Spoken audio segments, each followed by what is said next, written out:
요한복음 18장 12절에서부터 27절, 재판 중에도 자신을 증거하신 예수님이라는 제목의 말씀으로 함께 하나님의 말씀의 은혜를 나누고자 합니다. 지난번에 요한복음 18장 1절에서 11절의 말씀을 통해서 고난의 시작을 보았습니다. 예수님을 잡은 자들이 완전 무장을 하고 왔지만 주님께서는 자기 제자들을 지키셨습니다. 그는 목자장으로 아버지께서 주신 양들 하나도 잃지 않고 지키시는 분이십니다. 그는 하늘의 권세로 그들을 벌할 수 있었지만 온유하심으로 자비를 베푸셨습니다. 그가 자비를 베푸신 것은 아버지의 뜻을 따라 순종하기 위해서입니다.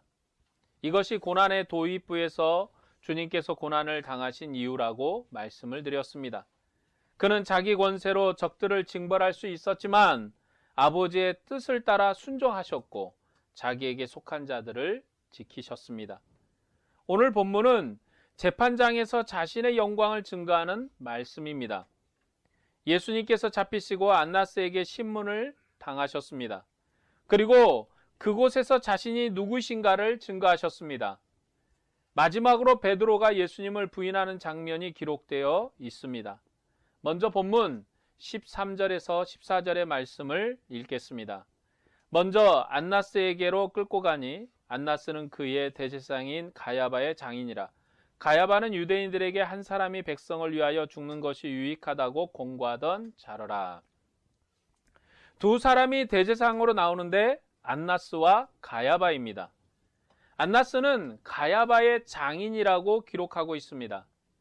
구약시대의 대제사장은 원래 한 명이었습니다. 제사장이 죽기 전에는 다른 대제사장이 취임할 수가 없었습니다. 그런데 로마 권력 아래서 로마와 결탁한 세력들이 이 제도를 무너뜨렸습니다. 로마는 막강한 대제사장의 권력을 견제하기 위해서 여러 명의 대제사장을 임명했습니다. 이런 환경은 사도행전 4장 6절에 잘 기록이 되어 있습니다.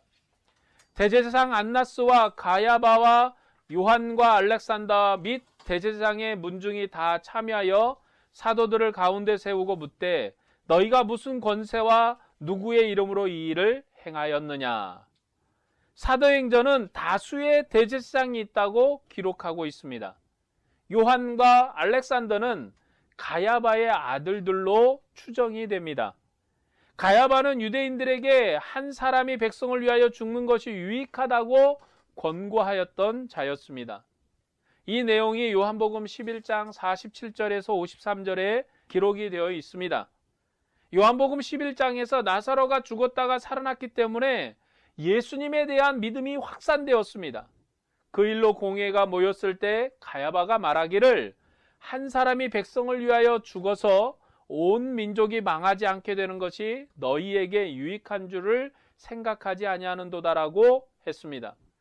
요한복음은 이것이 예수님에 대한 예언이라고 기록을 합니다. 그 민족만 위할 뿐 아니라 흩어진 하나님의 자녀들을 모아 하나가 되게 하기 위하여 죽으실 것을 미리 말한 것이라고 그렇게 요한복음은 증거합니다. 예수님께서는 유월절 양으로 대제사장에게 지목을 받아서 죽으셨습니다. 이미 요한복음 11장에서 모였던 공회에서 예수님을 죽이기로 결의했습니다. 그래서 예수님께서 잡히실 때 대제사장이었던 가야바가 나서서 말하지 않았습니다. 이미 가야바는 할 말을 했습니다. 대신에 대제사장의 권위를 가지고 있는 안나스가 대표로 해서 예수님을 신문했습니다. 요한복음의 예수님의 재판 장면에서 예수님은 대제사장에게 자신을 드러내고 있는 모습을 볼 수 있습니다.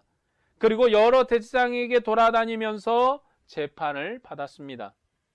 요한복음은 예수님을 증거하길 그는 하나님의 아들이라고 증거합니다. 그는 창조의 처음부터 만물을 지으신 분이시고 세상에 오신 하나님이십니다. 그리고 그는 구약 성전에 계셨던 분이십니다. 때문에 요한복음은 대제사장에게 재판을 받은 것을 강조하기 위해서 대제사장의 말들을 잘 기록하고 있습니다. 자, 베드로의 부인 장면은 15절부터 기록이 되어 있습니다. 15절부터 보겠습니다. 시몬 베드로와 또 다른 제자 한 사람이 예수를 따르니 이 제자는 대제사장과 아는 사람이라 예수와 함께 대제사장의 집들에 들어가고 베드로는 문 밖에 서 있는지라. 대제장을 아는 그 다른 제자가 나가서 문지키는 여자에게 말하여 베드로를 데리고 들어오니 문지키는 여종이 베드로에게 말하되 너도 이 사람의 제자 중 하나가 아니냐 하니 그가 말하되 나는 아니라 하고 그때가 추운 고로 종과 아랫사람들이 불을 피우고 서서 쬐니 베드로도 함께 서서 쬐더라. 여기 또 다른 제자는 누구인지 알 수가 없습니다. 그러나 예수님의 사랑을 받은 요한이 아닐까 그렇게 짐작을 합니다. 그리고 그는 대제사장과 잘 아는 사람이었습니다. 그래서인지 대제사장의 집안 구조를 자세히 언급함으로 친밀한 관계를 드러냅니다. 다른 제자의 도움을 받아서 제사장의 집안에 들어간 베드로는 문지키는 여종의 질문에 예수님의 제자가 아니라고 부인했습니다. 베드로의 부인 장면은 예수님께서 가야바에게로 이송된 뒤에도 또다시 나옵니다. 베드로가 예수님을 부인한 것은 그의 믿음 때문이 아닙니다. 요한복음에서는 믿음에 대한 부분을 강조하지 않습니다. 이제 대제사장이 예수님을 신문하는데 그의 교훈과 제자들의 교훈에 대해서 물어봅니다. 19절의 말씀입니다. 대제사장이 예수에게 그의 제자들과 그의 교훈에 대하여 물으니 이 질문은 공간복음과 요한복음이 강조하는 차이점을 분명히 보여주는 질문입니다. 공간복음에서는 예수님께서 하늘 우편에 앉은 것과 구름을 타고 오는 하나님의 아들이심을 증거하는 것에 강조를 했습니다. 요한복음은 그의 제자들의 교훈을 물어봤다고 그의 증거를 강조합니다. 요한복음은 예수님의 잡히심을 통해서 그가 누구이신가를 증거하는 것에 집중하여서 부각시키는 것을 드러내는 것입니다. 이에 대해 예수님의 답변을 보면 내가 드러내놓고 세상에 말하였노라. 모든 유대인들이 모이는 회당과 성전에서 항상 가르쳤고 은밀하게 아무것도 말하지 아니하였도다 라고 말씀하십니다. 주님께서는 은밀하게 말한 적이 없고 드러내놓고 말하지 않은 적이 없습니다. 주님의 답변을 들은 자들에게 물어보라는 것이죠. 그는 공석에서 말씀하셨고 그의 교훈을 모든 사람이 다 아는데 왜 나에게 새롭게 묻느냐고 답변하신 것입니다. 그는 자신이 해야 할 말을 숨기지 않았습니다. 공개적으로 자신을 드러냈고 자신이 누구이신가를 증거하셨습니다.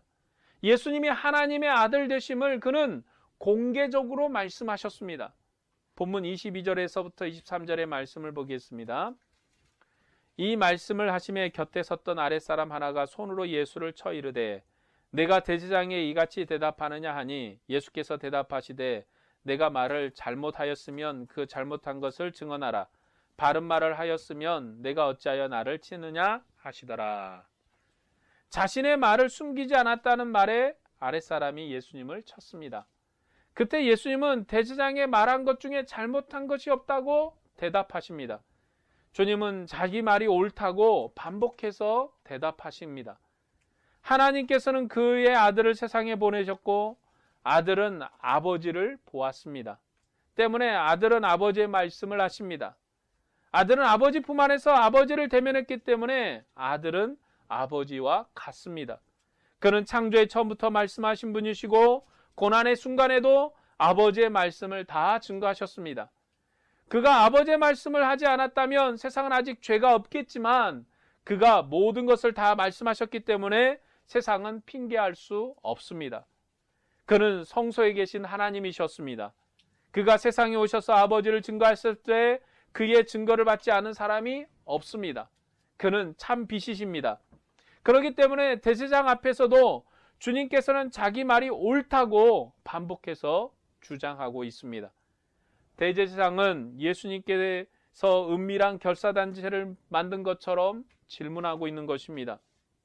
은밀한 결사단체를 만들었느냐 묻는 것은 구약 때 거짓 선지자를 신문하는 방식이었습니다.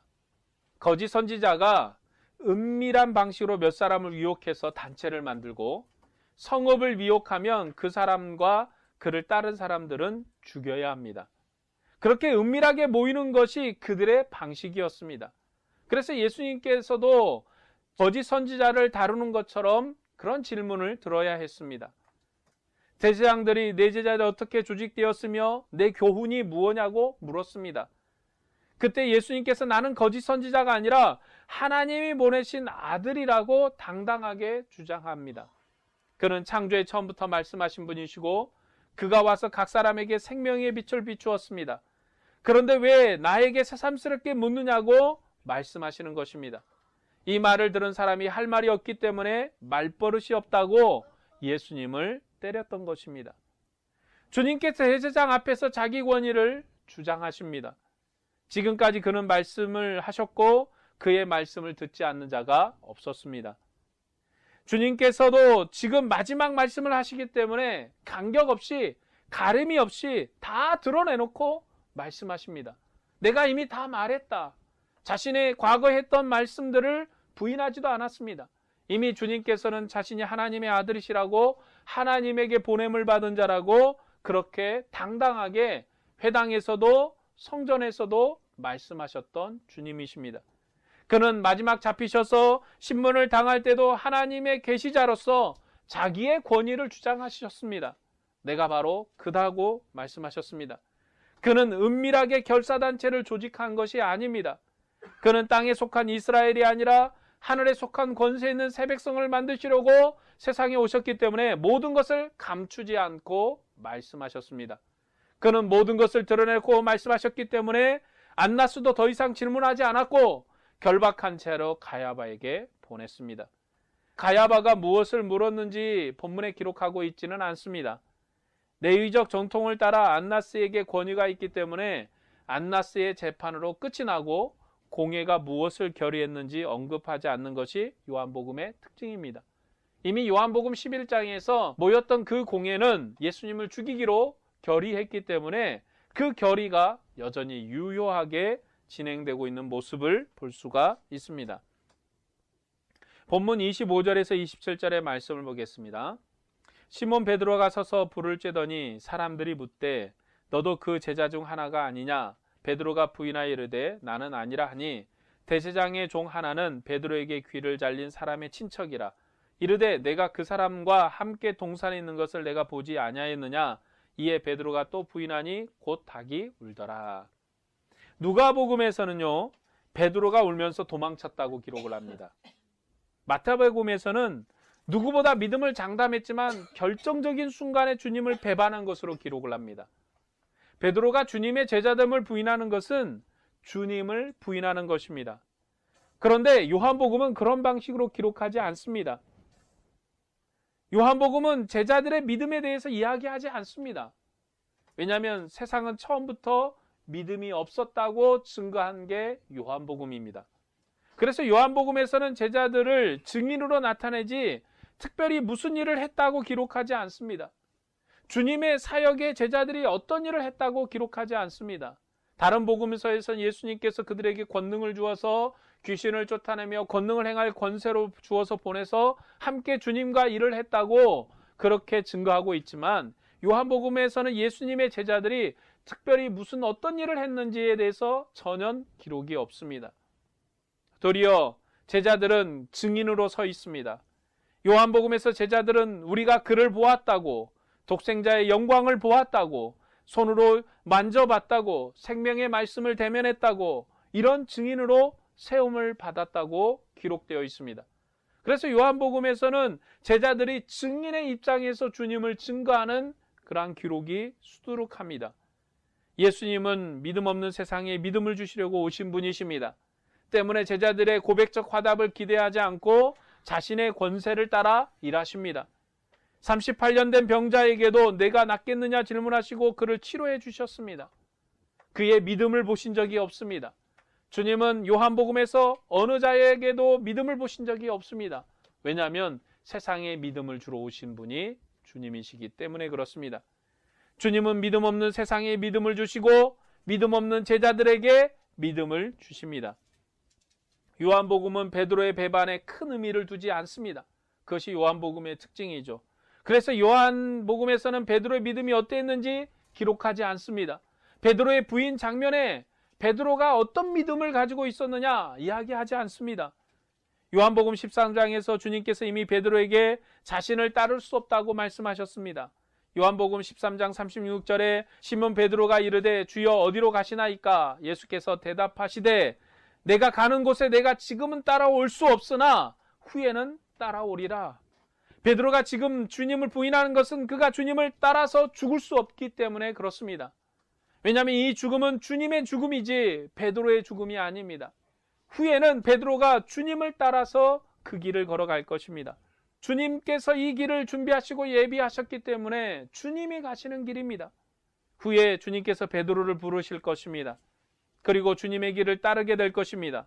그래서 주님께서 부활하신 후에 베드로를 부르신 것입니다. 내가 나를 사랑하느냐고 물으셨고 그에게 사명을 주셨습니다. 주님께서는 베드로의 실수에 대해서 책망하지 않으셨습니다. 이것은 주님이 사랑이 많으셔서 그러신 것이 아니라 이 요한복음 자체가 처음부터 그런 부분에 관심이 없기 때문에 그렇습니다. 요한복음의 기록 방식으로는 책망할 이유도 없는 것입니다. 주님께서는 후에 따라오리라는 말씀하신 것은 믿음을 주시게 한 것이지 책망을 위한 것이 아니었습니다. 이것이 요한복음의 강조점입니다.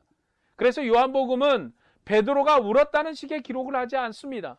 공관복음이나 요한복음에서 다른 제자들의 배반을 기록하지 않고 베드로의 배반만을 기록하는 것은 그가 제자들의 대표이기 때문입니다. 대표가 넘어지는 것은 모두가 다 넘어지는 것입니다. 지금 베드로가 부인하고 베드로가 실수했지만 그것은 제자들 모두가 다 부인하고 실수한 것입니다. 안나스에게 갔을 때도 베드로는 주님을 부인했습니다. 그리고 가야바에게 갔을 때도 부인했습니다. 예수님께서는 안나스 앞에서 자기가 누구인가를 분명히 증거하셨습니다. 그리고 가야바 앞에서도 마찬가지로 그러한 증거를 하셨을 것입니다. 그는 한 번도 자신을 감추지 않았고 창조의 처음부터 지금까지 말씀해 오신 하나님이십니다. 그러기에 주님의 증거가 확실하는데도 베드로는 뚜렷한 증거 앞에서도 추궁을 당할 때 제자됨을 부인했습니다. 왜냐하면 지금은 그가 따라올 수 없기 때문입니다. 그래서 요한복음에서는 베드로가 슬퍼했다는 언급을 하고 있지 않습니다. 베드로의 배반은 확실한 증거 앞에서도 자기를 주장하지 못한 배반입니다. 지속적으로 자신이 하나님의 아들이라고 증거하신 예수님의 모습과 베드로의 모습이 대비됩니다. 베드로는 내가 말고의 귀를 자를 때 내가 거기에 있었다는 확실한 증인 앞에서도 내가 거기에 없었다고 부인을 했습니다. 그러나 예수님은 처음부터 자신을 하나님의 아들이라고 증거해 오신 분이십니다. 오늘 이 본문에서 베드로의 부인과 예수님의 확실한 증거가 함께 대비됩니다. 예수님은 처음부터 말씀해 오신 분이시오. 처음부터 하나님의 아들로서 증거되신 분이시오. 그렇게 세상에 자신을 드러내셔서 나는 세상의 빛이라고, 나는 세상의 생명이라고, 나는 세상의 떡이라고 말씀하셨던 주님이시죠. 그러나 베드로는 그처럼 확실한 증인 앞에서도 나는 예수님을 모른다, 나는 그 자리에 있지 않았다고 부인합니다. 이처럼 주님은 자신의 길을 선택하여 순종의 길을 가셨습니다. 그 길을 가시면서도 주님은 그 길을 부인하지 않았습니다. 자기에게 권세가 있고 능력이 있어서 자신을 잡으러 온 자들을 다 몰살시킬 수 있는 능력이 있으셨지만 주님께서는 그렇게 능력을 행하지 아니하시고 아버지의 뜻을 따라 아버지의 길에 순종하기 위해서 스스로가 잡히셨습니다. 이것을 대비시켜서 예수님의 자기 증거를 확실히 우리에게 보여주십니다. 그는 누군가의 증거로 자신을 드러내신 분이 아니라 스스로 자기가 하나님의 아들이심을 증거하시는 분이십니다. 내가 누구이신가를 세상으로 드러내시는 분이 바로 예수님이십니다. 오늘 말씀을 정리하고 적용하고자 합니다. 오늘 본문 말씀을 통해서 하나님께서 교회에게 무엇을 말씀하신지 우리는 생각해야 합니다. 성경은 그 전에 있었던 사실을 우리에게 연결시켜서 베드로가 이만큼 했으니 너희는 별 볼 일이 있겠느냐고 자기 성찰을 하라고 주신 말씀이 아닙니다. 베드로도 이렇게 부인했는데 우리는 베드로만큼 훌륭하지 못하기 때문에 이 정도 부인은 우리에게 얼마나 용납이 되겠는가라고 생각할 것입니다. 교회는 영광의 주님이 그의 성령으로 우리 안에 계시는 새로운 시대를 살고 있음을 기억해야 합니다. 우리들은 예수님의 지상생에 살고 있는 것이 아니라 부활의 영으로 그의 영광의 증거를 완전한 빛 가운데서 보여준 그러한 시대를 살고 있습니다. 예수님께서 죽으셨을 그 당시에 그것이 어둠의 권세여서 제자들이 흩어졌습니다. 그러나 예수님께서는 죽은 자 가운데서 살아나셨습니다. 그는 생명을 버릴 권세도 있고 생명을 얻을 권세도 있는 하나님이십니다.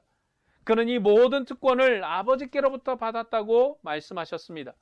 그런 그가 우리에게 영원한 생명, 죽음이 제거된 하늘에 속한 생명을 주시려고 우리의 대표로 하나님의 보내심을 받아 죽으시고 부활하셨습니다. 우리는 그러한 시대를 살고 있는 것입니다. 그의 죽으심은 우리의 대표로 유월절 양으로 자기의 몸을 들이시며 그의 부활은 우리를 대표한 우리의 부활의 영광입니다. 그러한 시대를 우리가 살고 있는 것입니다. 구약 때는 유월절 양을 통해서 하나님 앞에 나갔지만 이제는 예수님께서 유월절 양으로 자신을 내어주셨기 때문에 하늘 성소의 문에 우리가 예수의 이름으로 나가는 것입니다. 이 하늘 성소의 대지상은 바로 예수님이십니다. 우리들은 그를 통해서 아버지의 영광으로 나갈 수 있습니다. 그래서 우리가 살고 있는 이 시대는 복된 시대라고 할 수 있습니다. 아버지께서 아들을 보내셔서 세상에 함께 계셨던 것처럼 아들의 이름으로 성령을 보내셔서 아버지와 아들이 우리 안에 거처를 함께 하시는 영광의 시대에 우리가 살아가고 있습니다. 예수님께서는 자신이 하나님의 아들하고 증거한 일에 은밀하게 행하신 사건이 아닙니다. 주님은 자신을 분명하게 드러내셨습니다. 분명히 자신이 누구신가를 증거했습니다. 하나님은 만물을 창조하신 분으로 자기를 비추셨기 때문에 그것이 이스라엘의 복이었던 것처럼 주님께서는 우리에게 자신의 빛을 확실하게 비추십니다. 이스라엘에게 하나님을 드러내셨지만 그 친밀한 교제 가운데서 비춰진 빛은 가나안 땅의 작은 빛이었습니다. 이스라엘에 비추는 빛은 세상의 작은 나라를 비추는 작은 등불에 불과했습니다. 하지만 이제 하나님께서 그 아들을 세상에 보내셨습니다. 그리고 죽은 자 가운데서 살리셔서 참다운 생명의 주님이라는 사실을 어느 누구도 부인할 수 없는 믿을 만한 큰 증거를 우리에게 주셨습니다. 그 증거는 생명의 교제를 온전케 하는 큰 빛입니다. 온 세상을 밝히는 빛입니다. 소망의 빛입니다. 이 빛으로 우리가 주님을 대면하고 주님을 찬양하게 되었습니다. 우리가 주님을 만나는 시대는 바로 이 영광의 빛이 찬란한 시대, 이 영광의 빛이 넘치는 시대에 주님을 대면하고 주님을 만나고 있는 것입니다. 여러분, 죄의 값은 사망입니다. 모든 사람은 다 죽습니다. 때문에 죽음의 권세 안에 있는 자는 우리의 구원자가 아닙니다. 모세까지도 죽음의 매인 사람이요, 아론도 죽음의 매인 사람입니다. 그들이 하나님의 종이지만 하나님의 품속에서 파송을 받으신 하나님 자신, 하나님의 아들 예수 그리스도는 아니십니다. 그들은 종으로 파송되었습니다. 때문에 죽은 자 가운데서 일어나시고 아버지께로 가신 예수님만이 죽음을 이기신 자요 우리의 구원자이십니다. 그는 아버지 안에 거처를 만들고 계시며 아버지께 구하셔서 성령을 우리에게 보내셨습니다. 성령을 우리에게 주심으로 주님께서 아버지 품 안에 있는 것처럼 우리들도 하나님 품 안에 있어 하나님을 아버지라고 아빠라고 부르게 하셨습니다.